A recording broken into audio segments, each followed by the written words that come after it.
With all that water, you might be wondering, can our systems and sewers handle the amount of rain we got last night? It was an incredible deluge. It's, as we joked earlier, of biblical proportions. In some cases, the answer is no. There are bridges washed out in Mendon and Avon, and there are roads in Henrietta still underwater. Chief investigative reporter Berkeley Breen is live on Commerce Drive off East Henrietta Road. So, Burke, what's it like out there right now? Well, the water is receding a little bit, Nikki, but it is still deep enough to trap that SUV in the middle of Commerce Road. The town told me the amount of rain wasn't a problem. The problem was the amount of rain in a short period of time, like 3 inches in 90 minutes, and the system just couldn't handle it. I'm thinking most of this water came from the creek back there in between the buildings, filled this up. Mike Catalano runs the DPW in Henrietta. We met at the edge of the flood on Commerce Drive. It was so deep, it stalled a car trying to drive out Thursday morning. Here comes a Ryder box truck trying to get through the flooded road. You can see how much water the truck is dispersing as it's coming through. Catalano says the water goes into the sewers and then into Red Creek.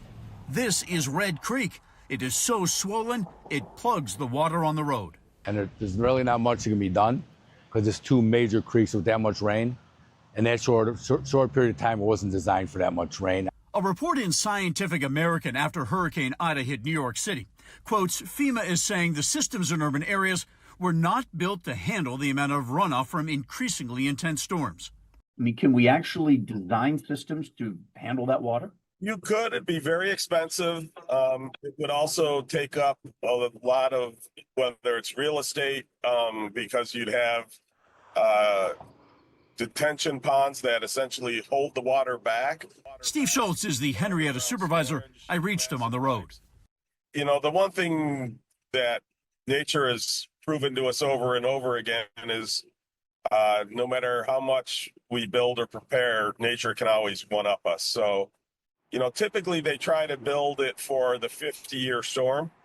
Unfortunately, the 50-year storms nowadays are coming more frequently than once every 50 years. And we're getting poured on again here in Henrietta. Part of the problem is this industrial park on Commerce Drive is built on a floodplain. But here's what Henrietta is doing. The supervisor says for every new project, it must include a retention pond that slows the flow of water into the sewer and the creeks by 10 to 20%. Nikki? I'm sure people are not happy to see any more rain, but I'm glad you remembered your umbrella. Right. Thank you, Burke.